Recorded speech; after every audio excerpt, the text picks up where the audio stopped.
फिल्मों को लेके एक सवाल हमेशा जहन में आता है कि एक अच्छी फिल्म का श्रेय किसे जाना चाहिए, डायरेक्टर को या फिर एक्टर को। हालांकि एक अच्छी फिल्म के पीछे उसके music director, action director, choreographer, cinematographer, editor जैसे बहुत से लोग होते हैं, लेकिन फिल्म का सबसे ज्यादा दारोमदार डायरेक्टर और एक्टर पर होता है।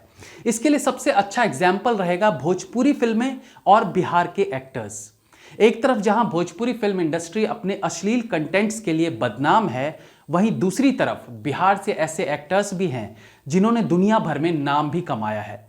तो असल दिक्कत एक्टर्स में है या वहां के डायरेक्टर्स और उनके फिल्म मेकिंग स्टाइल में? आज इसी पर डिस्कस करेंगे और जानेंगे कि बिहार का टैलेंट अब सिर्फ रिमोट से लहंगा नहीं उठाता बल्कि इंटरनेशनल फिल्म तक पहुंच चुका है। वेलकम टू पलट तेरा ध्यान किधर है।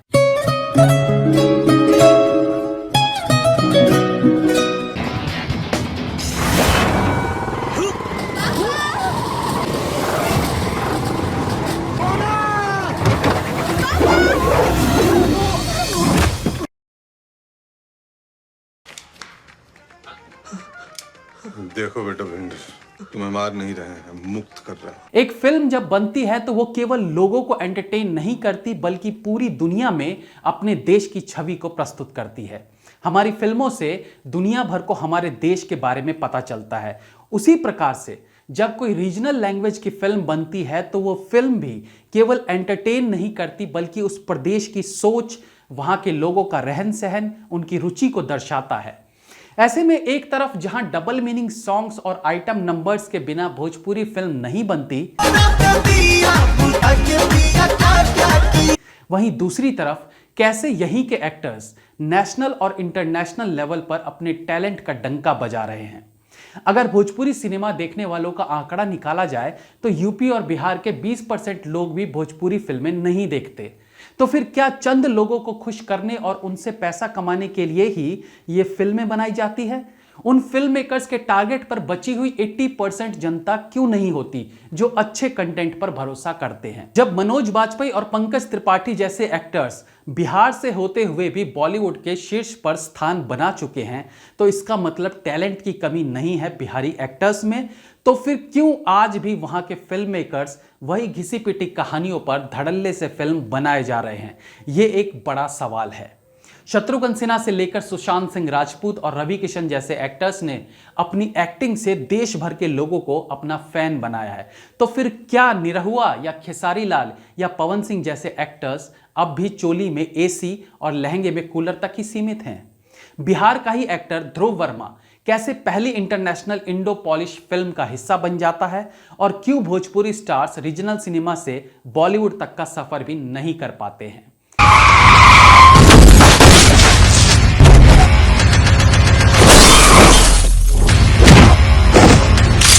जी हाँ, मे भी आपके लिए शॉकिंग होगा कि एक बिहारी एक्टर अब बॉलीवुड ही नहीं बल्कि इंटरनेशनल फिल्म का हिस्सा बना है, जिसके कारण न केवल बिहार और देश का नाम रोशन होगा बल्कि इंटरनेशनल लेवल पर भी इस फिल्म से देश को राजनीतिक तौर पर भी फायदा होगा। दोनों देशों के बीच संबंध बेहतर होंगे।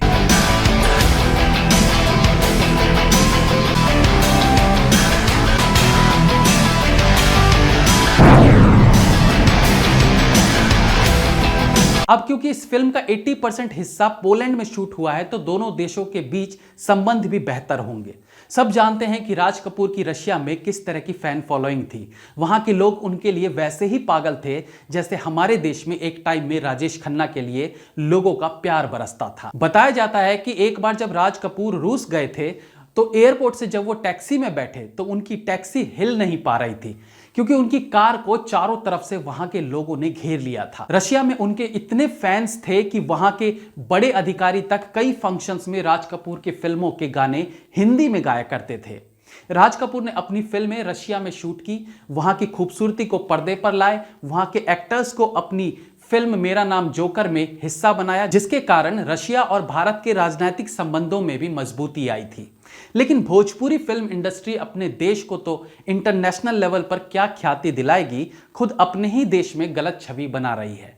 तो क्या अब वो समय नहीं आ गया है जब यहाँ के कंटेंट्स में बदलाव लाया जाए, नाच गाने से ऊपर उठकर कुछ सीरियस कंटेंट्स की ओर ध्यान दिया जाए, ताकि बदनाम हो चुकी इस भोजपुरी फिल्म इंडस्ट्री में फिर से जान फूंकी जा सके। क्या कारण है कि मनोज बाजपेयी या पंकज त्रिपाठी जैसे एक्टर्स भोजपुरी फिल्में ना करके बॉलीवुड और इंटरनेशनल फिल्मों की तरफ रुख कर रहे हैं? सिर्फ इसलिए कि उन्हें पता है कि यहाँ इनके टैलेंट को वेस्ट ही किया जाएगा, क्योंकि यहाँ ऐसी फिल्में नहीं बनती जो उनकी एक्टिंग को जस्टिफाई कर सके। ऐसे में ध्रुव वर्मा जैसे एक्टर्स पोलैंड में फिल्म को शूट करके वहाँ के एक्टर्स को अपनी फिल्म में इन्वॉल्व करके न केवल बॉलीवुड फिल्म को एक अलग लेवल पर ले जाने का प्रयास कर रहे हैं, बल्कि भारत और पोलैंड के राजनीतिक संबंधों को भी मजबूत कर रहे हैं। इस पहली इंटरनेशनल इंडो पॉलिश फिल्म का नाम है नो मीन्स नो। फिल्म कैसी होगी, कैसी नहीं होगी, फिलहाल ये चर्चा का विषय नहीं है, लेकिन बिहार का टैलेंट कैसे इंडो पॉलिश फिल्म करके बिहारी टैलेंट के प्रति लोगों की सोच बदलने में बड़ी भूमिका निभा रहा है, वो इंपॉर्टेंट है। इस फिल्म को शूट करने के लिए जिस प्रकार से पोलैंड सरकार ने हमारे फिल्म मेकर्स को सपोर्ट किया और जिस प्रकार से हमारे फिल्म मेकर्स ने वहां के एक्टर्स को फिल्म का हिस्सा बनाकर पोलैंड की खूबसूरती को दिखाया है, वो आने वाले दिनों में बॉलीवुड फिल्म मेकर्स को भी पोलैंड में फिल्म शूट करने के लिए प्रेरित करेगा।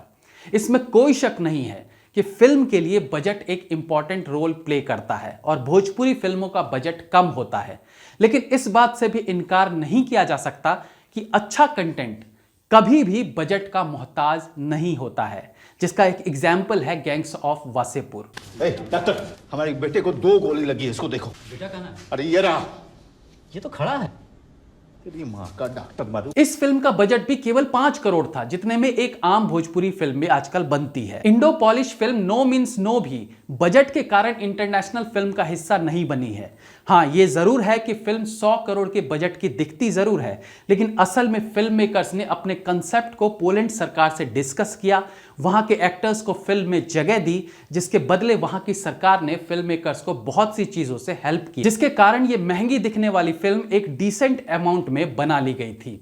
कहने का मतलब है, पहले कुछ बड़ा, कुछ अच्छा करने की सोचो तो सही, रास्ते तो खुद ब खुद मिलने लगेंगे। लेकिन जब आप पहले से ही फिल्म को घाघरा और चोली तक ही सीमित करके चलोगे, तो फिर भोजपुरी फिल्म इंडस्ट्री कभी आगे बढ़ ही नहीं पाएगी।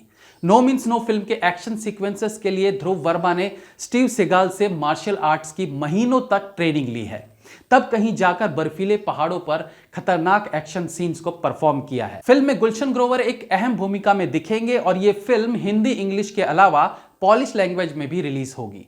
तो दोस्तों, ये है बिहार के एक्टर्स के 2 पहलू। End of the day film is all about content, और यही वो चीज है जो भोजपुरी फिल्म इंडस्ट्री से आज भी कोसों दूर है, जिसमें एटलीस्ट अब बदलाव की बेहद जरूरत है, ताकि बिहार के जो टैलेंटेड लोग नेशनल और इंटरनेशनल फिल्मों में अपना वर्चस्व जमाए बैठे हैं, वो भोजपुरी इंडस्ट्री को भी सपोर्ट करें, उसे आगे बढ़ाएं।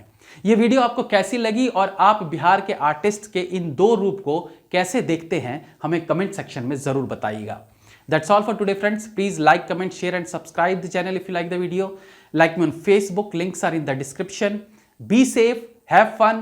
मिलते हैं अगली बार फिर किसी नए एपिसोड के साथ। तब तक के लिए